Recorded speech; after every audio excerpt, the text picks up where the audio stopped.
नमस्कार, कंज्यूमर अड्डा में आपका स्वागत है। आपके साथ मैं हूं विपिन भट्ट और आज हम बात कर रहे हैं कि थर्ड वेव में बच्चे कितने सुरक्षित। तो राहत की एक बहुत बड़ी खबर आई है और ये खबर आई है all India institute of medical sciences यानी एम्स से। और एम्स से जब कोई बात आती है तो वाकई उस पर हम भरोसा करते हैं। तो एम्स ने ऐसा क्या किया है, एम्स ने कराया एक सीरो सर्वे जिसमें यह पता लगता है कि बच्चों में और बड़ों में जो सीरो पॉजिटिविटी है उसमें ज़्यादा अंतर नहीं है। थोड़ा टेक्निकल हो गया तो इसको सरल शब्दों में आप ऐसा कह सकते हैं कि जो संक्रमण से लड़ने की क्षमता है, जो एंटीबॉडी अंदर आपके डेवलप होती है, नेचुरल इम्यून जो आपका एक्टिव होता है, जब उसके लिए एक टेस्ट कराया गया जिसको हम सीरो सर्वे कहते हैं या सीरो टेस्ट कहते हैं, तो पता लगा कि जितना बड़ों में है उसके लगभग आसपास वो बच्चों में भी डेवलप हुआ है।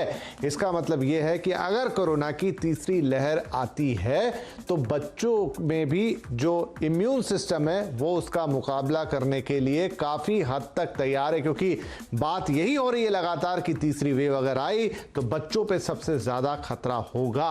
तो खतरा सब पे होगा, लेकिन ऐसा नहीं है कि बच्चे ही उसकी चपेट में सबसे ज्यादा आएंगे। और जो सीरो पॉजिटिविटी के नंबर कह रहे हैं वो ये कह रहे हैं कि बड़ों में जितनी पॉजिटिविटी डेवलप हुई है लगभग उसके आसपास बच्चे भी पहुंच गए। तो अब ये क्या है सीरो पॉजिटिविटी, इसको थोड़ा और डिटेल में जानते हैं। वो नंबर्स क्या है जिससे हम इत्मीनान करें कि अच्छा इतनी सीरो पॉजिटिविटी आई है या इतनी क्षमता डेवलप हो गई तो क्या ये काफी है। क्योंकि हमने देखा काफी कुछ चीजें हमने सुनी, देखी और बोली थी पहली लहर के बाद भी, लेकिन दूसरी लहर में जो हुआ उसकी उम्मीद, उसकी आशंका बहुत ही कम लोगों ने की होगी।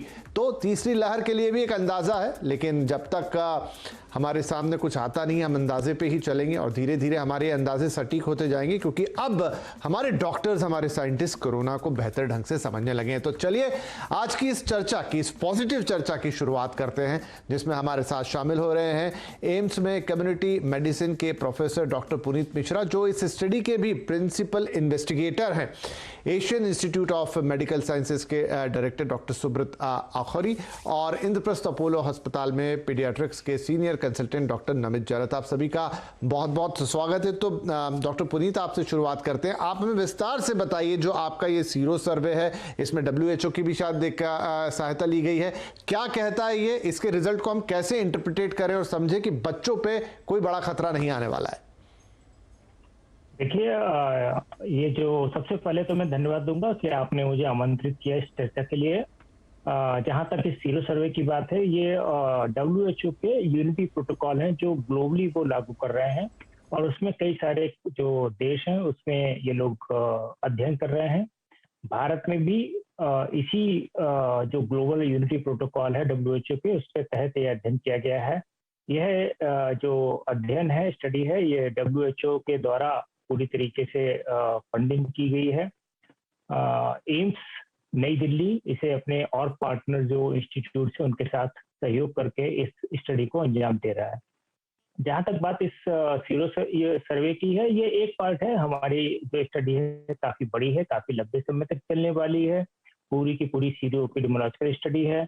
हमने अभी 5 साइट ली थी और हर साइट पर हमारा प्लान यह है कि 1000 लोगों को हम अर्बन एरिया से एनरोल करेंगे और 1000 लोगों को रूरल या ट्राइबल एरिया से एनरोल करेंगे। इन लोगों को हमने क्लस्टर के द्वारा, मेथड के द्वारा सेलेक्ट किया है। यानी कि हमने जहाँ पे भी जो सिटी या जो गांव सेलेक्ट किए हैं वो रैंडमाइज करके उनमें से कुछ क्लस्टर्स उठाए हैं। 25 क्लस्टर हर साइट पर अर्बन लिए हैं और 25 क्लस्टर ही रूरल लिए हैं। वहां पर जाके हमने सिलेक्टेड फैमिलीज को जो रैंडमली सिलेक्ट हुई हैं उसमें सारे लोगों को इन्वॉल्व किया, चाहे बच्चे हों, चाहे बड़े हों, चाहे बूढ़े हों। जिन लोगों ने कंसेंट नहीं दी है उन लोगों को इसमें नहीं शामिल किया गया है। जैसे कि कुछ जगह ऐसा है कि 4 लोग परिवार में हैं लेकिन एक ने कंसेंट दी है या 2 ने दिए या 3 ने दिए, तो उस प्रकार से सम्मिलित किया गया है। इसको जो मिड टर्म एनालिसिस है, इंटरम एनालिसिस के तरीके से जो हमने प्रेजेंट किया है, इसमें हमारे पास करीब 4500 लोगों का डाटा है। जब हमारी स्टडी प्रथम फेज में पूरी हो जाएगी तो करीब 10,000 लोगों का डाटा होगा। इसको मिड टर्म पब्लिश करने के 2 उद्देश्य हैं। एक तो जब हम कोई भी अध्ययन कर रहे होते हैं तो हम बीच बीच में एनालिसिस करते रहते हैं और उसका ट्रेंड देखते रहते हैं कि किस प्रकार से हमारा अध्ययन जा रहा है। दूसरी चीज, जब हमारे देश में ये सेकेंड वेव आई थी उसके उपरांत काफी तेजी से ये चर्चा जोर पकड़ने लगी थी कि आगे आने वाले समय में केवल बच्चे ही, अगर कोई थर्ड वेव आती तो उसमें अफेक्टेड होंगे। एक एपिडेमियोलॉजिस्ट होने के नाते मुझे इसके ऊपर कुछ एविडेंस चाहिए था, कुछ डाटा चाहिए था, जिसके ऊपर बात ही हम सब लोग जो एपिडेमियोलॉजिस्ट है कुछ प्रेडिक्ट कर सकते। तो जब ये डाटा आया जिसमें एडल्ट भी हैं, बच्चे भी हैं, और हमने काफी अलग अलग जगह से सैंपल लिए हैं, कुछ ट्राइबल हैं इसमें सैंपल्स, कुछ अर्बन हैं, रूरल हैं, कुछ दिल्ली के हैं, दिल्ली के बाहर के हैं, गोरखपुर के हैं, त्रिपुरा के सैंपल्स हैं। तो उसमें जो बात निकल के आई है वो ये निकल के आई है कि अधिकतर लोकेलिटी में जिस तरीके से एडल्ट के अंदर एंटीबॉडीज हैं, करीब करीब वैसे ही एंटीबॉडीज जो हैं बच्चों में पाई गई हैं। तो इसका मतलब ये हुआ कि जो संक्रमण है वो ऐसा नहीं है कि सिर्फ एडल्ट में हुआ है, संक्रमण बच्चों में भी हुआ है। काफी सारे लोग, अधिकांश लोग उसमें एसिम्प्टोमेटिक रहे हैं। अभी तक की जानकारी के अनुसार जो भी इससे संक्रमण हो रहा, नेचुरल जो इन्फेक्शन हो रहा है, उससे कम से कम 6 महीने तक पर्याप्त इम्यूनिटी रहती है। और इसी चीज को देखते हुए भारत सरकार ने अभी रिसेंटली कहा है कि अगर किसी को इन्फेक्शन हुआ है तो कम से कम 3 महीने तक वो वैक्सीन से नहीं ले, ताकि अन्य लोगों को मिल जाए। ठीक है। अब अगर हम इसके इंटरप्रिटेशन चाहते, मैं 1 मिनट और लूंगा, तो सबसे बड़ी चीज ये कहना चाहूंगा कि बच्चों में भी इन्फेक्शन हुआ है। दूसरी चीज, कई बार लोग इसे कंफ्यूज कर रहे हैं हार्ड इम्यूनिटी और बाकी चीजों से। पूरे देश में हार्ड इम्यूनिटी की और सीरो पॉजिटिविटी की क्या पोजीशन है, उसके लिए आपको डिस्ट्रिक्ट लेवल हेल्थ सर्वे करने पड़ेंगे। हर जिले की स्थिति अलग अलग है। जैसे हमारे देश में जब अभी कोरोना की लहर आई तो कुछ प्रदेश बहुत प्रभावित थे, कुछ उतने नहीं थे। अगर आप जिले के स्तर पर जाएंगे तो कुछ जिलों में बहुत ज्यादा स्थिति खराब थी, कुछ जिलों में स्थिति खराब नहीं थी। तो जो इन्फेक्शन है, जो वेव है, वो अलग अलग फेजेस में कंट्री के अंदर प्रोपोगेट कर रही है। तो हमें कंप्लीट डाटा हर जिले का डिस्ट्रिक्ट लेवल हेल्थ सर्वे से मिलेगा और उसके अनुसार हम वैक्सीनेशन की स्ट्रेटजी बना सकते हैं। जहां पर कम प्रेवलेंस है वहां पे हमें वैक्सीन सबसे पहले देनी है, जहां पे बहुत ज्यादा हो गई वहां पर हम कुछ वेट कर सकते हैं। बिल्कुल, बहुत बढ़िया। और आपने आखिरी में एक बहुत बढ़िया चीज कही, हमें इतने अच्छे विस्तार से ये पूरी स्टडी समझाई, लेकिन आपने कहा कि इसको हम हर्ड इम्यूनिटी के साथ कंफ्यूज नहीं कर सकते, उसके लिए हमें डेटा की डेप्थ में जाना होगा। और यही सवाल मैं डॉक्टर सुब्रत के पास लेके जाता हूं कि डॉक्टर सुब्रत, एक सीरो सर्वे है, बड़ा ही पॉजिटिव सर्वे है, बहुत लोगों की भ्रांतियां दूर कर देगा। बड़ी सब जगह यही बात चल रही थी कि बच्चों पे इंपैक्ट होगा, बच्चों पे इंपैक्ट होगा, और एक साइकोलॉजिकल प्रेशर बन जाता है माता पिता के ऊपर जब ऐसी बात वो सुनते हैं। तो शायद इससे एक राहत मिली होगी। लेकिन अब ये सीरो सर्वे है, हम क्या इसको एक पूरा प्रेडिक्शन मान सकते हैं पूरे देश के लिए, या फिर नहीं? हो सकता है कि अगर हम दुर्भाग्य से तीसरी लहर का सामना करें तो नतीजे कुछ और भी दिख सकते हैं। सबसे पहले धन्यवाद अगेन आपको हमें आमंत्रित करने के लिए। देखिए, डॉक्टर मिश्रा एक्सपर्ट हैं इसके, मैं उनकी बात से काफी हद तक सहमत हूं।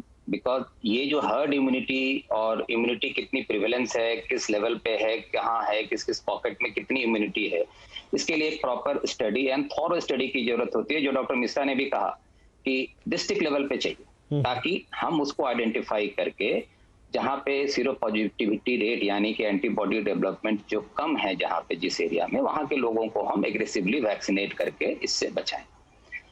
दूसरी बात कि जो अब क्या है, मैं समझता हूं कि ये जो बच्चों वाली बात है, आई डोंट नो कहां से, ये एक स्पेकुलेशन है जो मुझे लगता है। एक तो अभी तक आप फर्स्ट वेव हो, सेकेंड वेव हो, आप नहीं देखेंगे। हमारे घर में भी कोविड हुआ लोगों को, बट हमारे भी बच्चे अफेक्टेड थे। तो मैं ये बच्चे जो 18, 20, 25 साल तक भी हैं, they are not affected much. Fever आया, 2-4 दिन रहा, and they develop their immunity and they are safe now. अब है कि दूसरा फियर क्यों आया, जो मुझे लगता है अब सरकार के अनुसार 18 से ऊपर के लोगों को, 18 वर्ष से ऊपर के लोगों को वैक्सीन रिकमेंड किया गया है।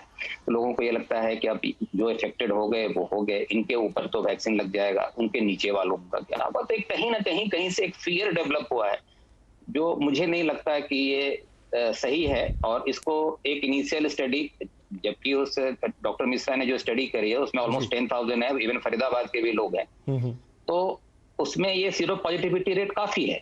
राइट। जिनको इन्फेक्शन हो भी गया लेकिन आपको नहीं पता है। फ्रैंकली स्पीकिंग, मेरे 2 बच्चे हैं, दोनों 18 अबव हैं, दोनों को पॉजिटिविटी रेट मतलब कोविड हुआ, आरटीपीसीआर पॉजिटिव हुए, but they were always mild. तो ये एज्यूम करके चलना। अब मेरे घर में और 2 छोटे बच्चे हैं, एक 5 साल का, एक 8 साल का, मेरी सिस्टर का। उनको हुआ, उनको कुछ भी नहीं हुआ, फीवर आया और आरटीपीसीआर पॉजिटिव था। तो कहने का मतलब ये है कि ये फियर नहीं रखना चाहिए मेरी समझ में। जी। बच्चों की इम्यूनिटी, या बच्चों में आप कहते हैं ना, जैसे कि जिसको कोमॉर्बिडिटी हो, जिसको बड़ों में शुगर है, बीपी है, वो ज्यादा रिस्क पे होते हैं, या हार्ट अटैक का रिस्क रहता है, या कॉम्प्लिकेशन का रिस्क रहता है, इन सब से भी बच्चे अछूत हैं। जी जी। तो इसमें इतनी फियर रखने की मुझे नहीं लगता ये जरूरत बहुत है। अच्छा पॉइंट डॉक्टर साहब आपने बोला कि ये बात दिमाग में नहीं आती, लेकिन ये बात सही है। बड़े लोगों के साथ ये बहुत दिक्कत है कि एक सर्टेन एज के बाद आपको शुगर हो गया, बीपी हो गया, या तमाम दूसरी 10 तरह की चीजें हो गई। वो बात बच्चों में तो नहीं होगी, ये हम मान के चलते हैं। अगर होगी भी तो बहुत rare of the rarest of the rare case होगी। तो मैं डॉक्टर नमित के पास जाता हूं, जो कि हमारे चाइल्ड स्पेशलिस्ट भी हैं आज शो पर। डॉक्टर नमित, एक बात ये आपसे समझनी होगी, तो इस बात में भी ये बात निकल कर आ गई कि बच्चों में एक तो कोमॉर्बिडिटी नहीं होती, इसलिए कुछ ऐसा बड़ा होते हुए हम नहीं देखते। दूसरा ये भी कि अगर बच्चों का सीरो पॉजिटिविटी रेट बहुत हद तक एडल्ट्स के आसपास आया है, तो इसका मतलब ये माने कि बच्चों में कोरोना को झेलने की कैपेसिटी ज्यादा बेहतर है, जो भी उनके अंदर का मैकेनिज्म है, क्योंकि वहां ज्यादा कोई सीरियस बीमारी नहीं पड़ा। बीमार पड़ते तो दिखते और ज्यादा हल्ला मचता, लेकिन आपको पता ही नहीं चला। नमस्कार। सबसे पहले धन्यवाद मुझे शो में आमंत्रित करने के लिए। मेरे ख्याल से डॉक्टर मिश्रा ने और डॉक्टर सुबोध ने बहुत क्लियरली और बहुत साफ शब्दों में ये चीज़ बहुत अच्छे से एक्सप्लेन की है। बच्चों का कोरोना वायरस का इन्फेक्शन ऐसे भी माइल्ड रहा है, पहले चरण में देख लें या दूसरे वेव में देख लें, दोनों में बच्चों को हमेशा इन्फेक्शन जो हुआ है वो माइल्ड हुआ है। और ये हमारे पास ऐसा कोई भी डेटा नहीं है जिससे हम ये कहें कि अगर तीसरा वेव आएगा तो बच्चों में सीवियर हो जाएगा इन्फेक्शन। तो बच्चों की इम्यूनिटी या बच्चों की जो नेसेंट इम्यूनिटी होती है, खुद की अपनी इम्यूनिटी होती है, वो जिस तरह से डेवलप होती है वो धीरे धीरे अभी नेसेंट स्टेज पे होती है, हल्के स्टेज पे होती है। और ये कोरोना वायरस और इनफैक्ट कोई भी वायरल इन्फेक्शन को झेल पाने की क्षमता इनमें, अगर मैं आम शब्दों में कहूं, बड़ों के मुकाबले थोड़ी बेटर होती है। और बड़ों में जैसे आपने कहा उनमें कोमॉर्बिडिटीज, बाकी बीमारियां ज्यादा होती हैं, ब्लड प्रेशर की शिकायत, डायबिटीज की शिकायत, ये सब छोटे बच्चों में आमूमन तौर पर कम होती है। तो इनमें ये रिस्क फैक्टर्स भी कम हो जाते हैं। रही बात, ये बात कहाँ से चली कि बच्चों को इन्फेक्शन होगा और बहुत सीवियर होगा और बहुत ज्यादा होगा। कुछ बातों में कोई दम नहीं था, बेबुनियाद बातें थी। और कुछ शायद डर इस वजह से निकला कि बच्चों को वैक्सीन नहीं लगी, तो बाकी तो बच गए, सबको वैक्सीन लग गई, अब बच्चे हमारे रह गए और उनको अब वैक्सीन भी नहीं लगी है, तो इनको इन्फेक्शन भी बहुत ज्यादा होगा। ये जो सर्वे किया गया है, जो डॉक्टर मिश्रा ने अभी आपको बताया है, इससे ये जो डाउट है मन में, ये काफी हद तक ये कम होता है कि बच्चों में भी इन्फेक्शन लगभग उतना ही हुआ है, क्योंकि बिना इन्फेक्शन के सीरो पॉजिटिविटी नहीं आ सकती है। तो बच्चे भी लगभग उतने ही इन्फेक्ट हुए हैं, हमें पता नहीं चला। मतलब बच्चों में इन्फेक्शन होता है, माइल्ड होता है, या जिसको हम एसिम्प्टोमेटिक कहते हैं वैसा होता है, और उनमें भी इम्यूनिटी बनी है। तो बच्चों में और एडल्ट्स में दोनों में इन्फेक्शन लगभग बराबर हुआ है जी। भगवान ना करे अगर ये तीसरी वेव आती है तो भी बच्चों में इन्फेक्शन वैसा ही होगा जैसे पहले हुआ है, मतलब माइल्ड होगा, और सीवियर होने की या बहुत ज्यादा बच्चों को इफेक्ट होने की चांसेस बहुत कम है। जी चलिए, तो ये एक बड़ी चिंता आज है ना दूर होती हुई लग रही, क्योंकि इस पे लगातार बात हो रही थी। और बहुत अच्छा रहा कि आप लोगों ने ये भी क्लियर करा कि बातें आ कहां से गई थी, क्यों इनका जन्म हुआ, कहां से निकली और क्या कारण थे। तो वो भी आज क्लियर होता नजर आ रहा है। वैक्सीनेशन है नहीं इनके लिए, तो वो बात होती गई और बढ़ती चली गई। लेकिन आज ये काफी हद तक क्लियर है कि बच्चों में भी उतनी ही क्षमता है, बल्कि वो बड़ों के मुकाबले ज्यादा बेहतर तरीके से इस इन्फेक्शन को झेल रहे हैं। और आगे कुछ ऐसा होता है तो उसमें भी उनकी वो क्षमता बनी रहेगी। डॉक्टर मिश्रा, आप क्योंकि लगे हाथ आपका ये सर्वे बड़ों में 63.5 बता रहा है, तो बच्चों की चिंता दूर हुई, बड़ों की भी कर देते हैं। तो 63.5 जो एक फिगर है, आप उसे कैसा मानते हैं? मान लीजिए खुदा ना खास्ता थर्ड वेव आता भी है, तो क्या एक सैंपल जो भी कह लीजिए सीरो सर्वे का है, ये बताता है कि हम लोग ज्यादा बेहतर तरीके से मुकाबला कर पाएंगे, क्योंकि सीरो पॉजिटिविटी रेट अब बड़ा है पहले के मुकाबले?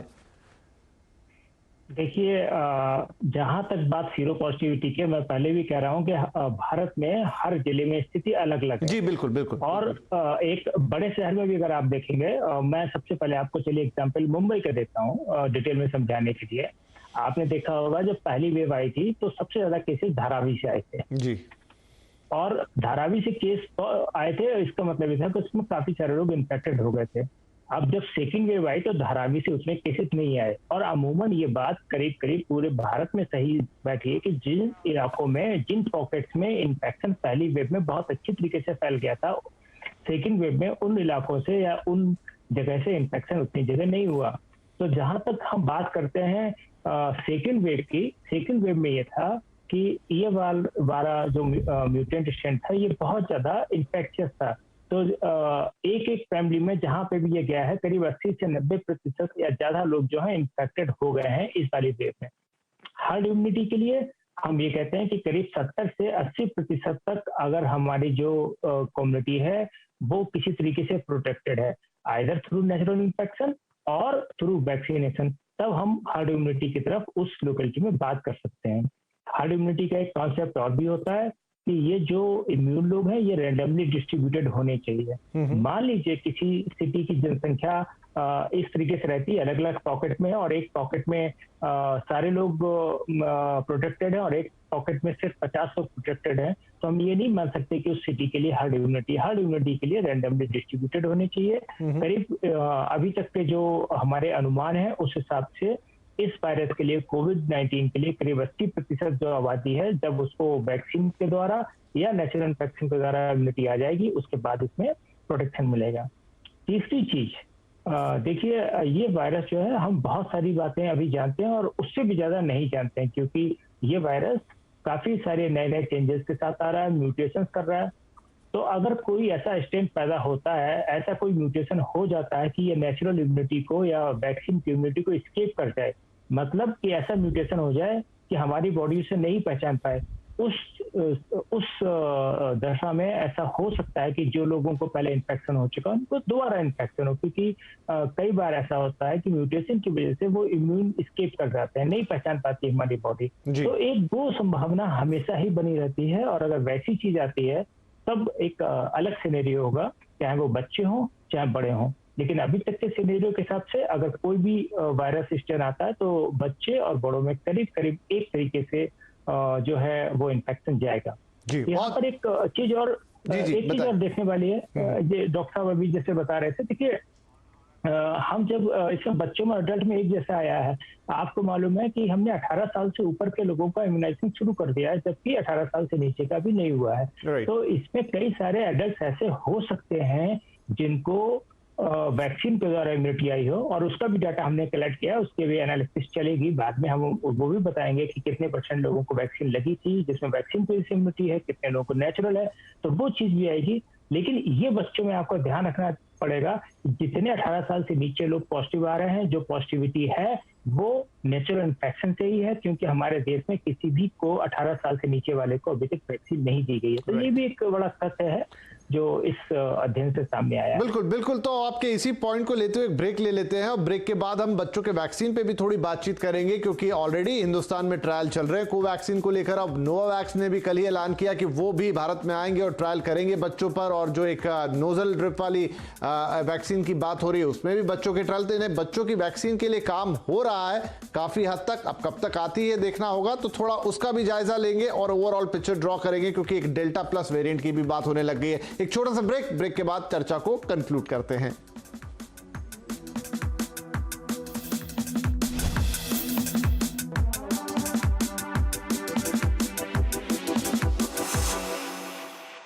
वक्त बर्बाद तो पैसे बर्बाद। बिजनेस को बढ़ाने के लिए पैसे चाहिए होते ना, तो सीधा मुथूट फाइनेंस के पास पहुंचा मैं। 4 करोड़ का लोन लिया चुटकियों में, तब से बिजनेस जो है वो 4 गुना आगे बढ़ गया है। 1-800-313-1212 पर कॉल कीजिए, करोड़ों का गोल्ड लोन लीजिए चुटकियों में।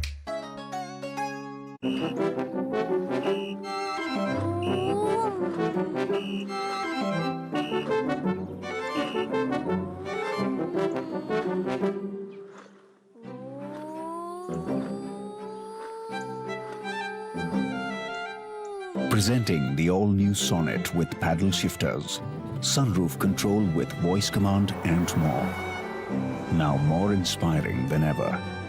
Kia, movement that inspires. ये क्रिप्टो क्या है, क्या आप जानते हैं? नहीं? कोई बात नहीं, हम बतलाएंगे और रखेंगे अपनी पैनी नजर क्रिप्टो बाजार की हर उस अहम खबर पर जो आपके क्रिप्टो निवेश को कर सकेगी आसान। Coin DCX and CNBC Awaaz present Crypto Nivesh Digital Dhan coming soon. पढ़ता है, खेलता है, झूलता उछलता है, दौड़ता कभी कभी दौड़ कराता है, आगे आगे बढ़ता है इंडिया, अमूल दूध पीता है इंडिया।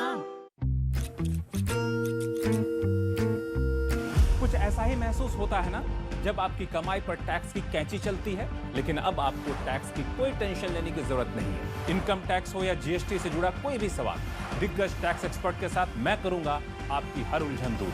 देखिए टैक्स गुरु अब इन वक्त पर सिर्फ CNBC आवाज पर।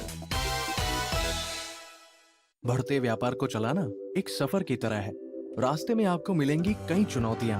ऐसे में डेल टेक्नोलॉजीज एडवाइजर आपकी सहायता के लिए हैं हरदम तैयार, ताकि आपको और आपके ग्राहकों को कहीं रुकना ना पड़े। Next brands presents brand vision the master stroke के इस खास एपिसोड में हम आपको दिखाएंगे देश के उन दिग्गज खिलाड़ियों के बारे में जिन्होंने अपनी कड़ी मेहनत से अपने कारोबार को दिया नया मुकाम। देखिए इन वक्त पर सिर्फ CNBC आवाज पर।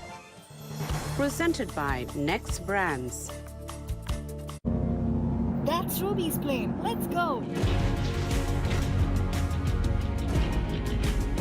Hello, Blue Link. Call Ruby.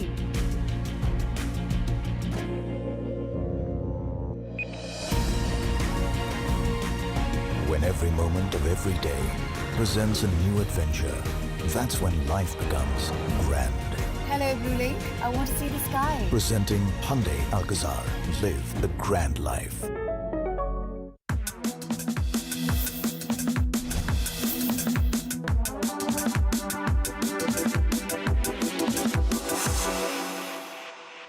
Welcome back. आप देख रहे हैं कंज्यूमर अड्डा और आज बात हो रही है थर्ड वेव में बच्चों की सुरक्षा की। और अच्छी खबर आई है दिल्ली एम्स से, जहां पर सीरो सर्वे कहता है कि बच्चों में भी उतनी ही सीरो पॉजिटिविटी है, मतलब कि वायरस से लड़ने की उतनी क्षमता है जितनी बड़ों के अंदर है, और ये एक अच्छी बात है। चलिए इस चर्चा को फटाफट आगे बढ़ाते हैं। कुछ महत्वपूर्ण सवाल संक्षिप्त में उत्तर चाहूंगा अपने मेहमानों से क्योंकि वक्त रहेगा कम।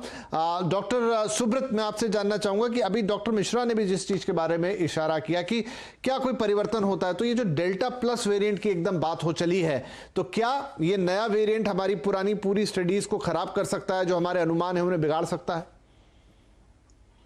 नहीं, देखिए जो वेरिएंट है जब उसका क्या इफेक्ट है, वैक्सीन की वजह से हम उससे प्रोटेक्टेड हैं या नहीं हैं, या जो हमारी नेचुरल इम्यूनिटी पहले थी उससे उसकी वजह से हम उस वेरिएंट से प्रोटेक्टेड हैं कि नहीं, ये तो आने वाला समय बताएगा जब उनके केसेस देखे जाएंगे और उनकी स्टडी की जाएगी। पहली बात। दूसरी बात, कोई भी वेरिएंट आए, मैं फिर से, और ये आप लोग भी हर तरीके से हर जगह पे ये होता है, कोई भी वेरिएंट आए, हमें क्या करना है, हम इस चीज को सिर्फ और सिर्फ अपनी आप जिसको कहते हैं कि 2 गज दूरी या मास्क लगाएं, हैंड वॉश करें।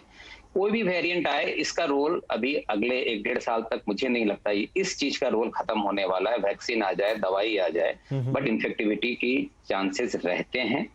और डेल्टा प्लस जब आएगा तो देखना पड़ेगा कि मतलब ये माना जा रहा है कि वो काफी विरुलेंट है, बट क्या हम लोग प्रोटेक्टेड हैं, जो वैक्सीनेटेड हैं या जो पहले से इन्फेक्टेड रहे हैं, ये तो आने वाला वक्त बताएगा और उसी से आइडिया लगेगा कि कितना प्रोटेक्शन उसकी वजह से हम लोगों को है।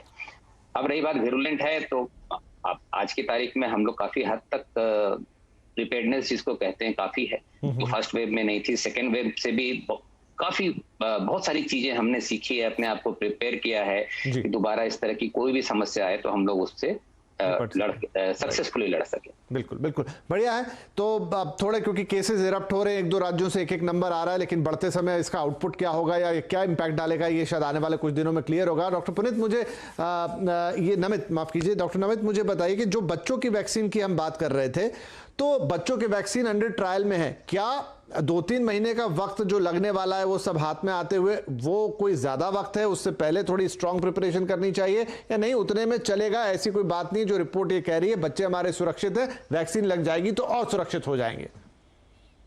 हाँ, तो वैक्सीन के बच्चों में ट्रायल्स जैसे आपने बताया चल रहे हैं। कुछ अलग विदेशी कंट्रीज में, कुछ कंट्रीज में बच्चों को 12 साल से ऊपर वाले बच्चों को, कुछ कंट्रीज में इवन छोटे बच्चों को वैक्सीन लगाना शुरू कर दिया गया है। तो सेफ्टी हमें अपने कंट्री में, अपने पॉपुलेशन में प्रूव करनी है, जो कंपनीज ट्राई कर रही हैं, और उसके बाद ये हमें बच्चों के लिए भी अवेलेबल हो जाएगा।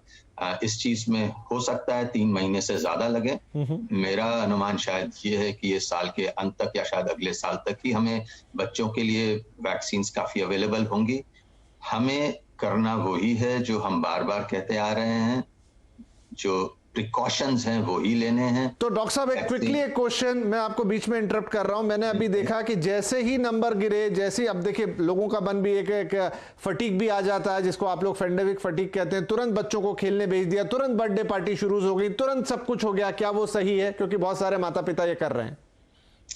नहीं, ये सही तो नहीं है, क्योंकि हमें प्रिकॉशंस अभी भी मेंटेन रखने हैं। अभी बहुत मुश्किल से नंबर्स कंट्रोल में आए हैं, और अगर हम अभी एहतियात नहीं बरतेंगे तो ये सारे नंबर्स फिर से। ठीक है, बिल्कुल सर, लाइन टेकन। और यही बात जो डॉक्टर साहब ने कही, इसको अंडरलाइन कर लीजिए। देखिए, जल्दबाजी मत कीजिए, 1-2 हफ्ते 3 हफ्ते ठहर जाइए, क्योंकि बच्चे कीमती हैं, ये हम सब जानते हैं। हाँ, ये रिपोर्ट जरूर आपके लिए एक राहत लेकर आती है कि बच्चों पर उस तरह का इंपैक्ट नहीं आएगा जो हम बहुत सारी आशंकाएं मन में पालकर बैठे थे। लेकिन तीनों डॉक्टर्स हमारे यही कह रहे हैं लगातार अंडरलाइन करके कि हमें अपनी चीजों का, नियमों का पालन करना है। Mask, hand sanitiser, social distancing, जितना कम बाहर निकलना, ये सब जारी है। तो बच्चों को भी प्लीज अभी थोड़ा सा और होल्ड कर लीजिए। हम समझते हैं वो बच्चे हैं, लेकिन उन्हीं की सुरक्षा के लिए कह रहे हैं। लेकिन ब्रॉडली चिंता की बात नहीं है। ये रिपोर्ट काफी हद तक हम सब के लिए एक सुकून की बात लेकर आई। आप सभी मेहमानों का आज के कार्यक्रम में शामिल होने के लिए बहुत शुक्रिया।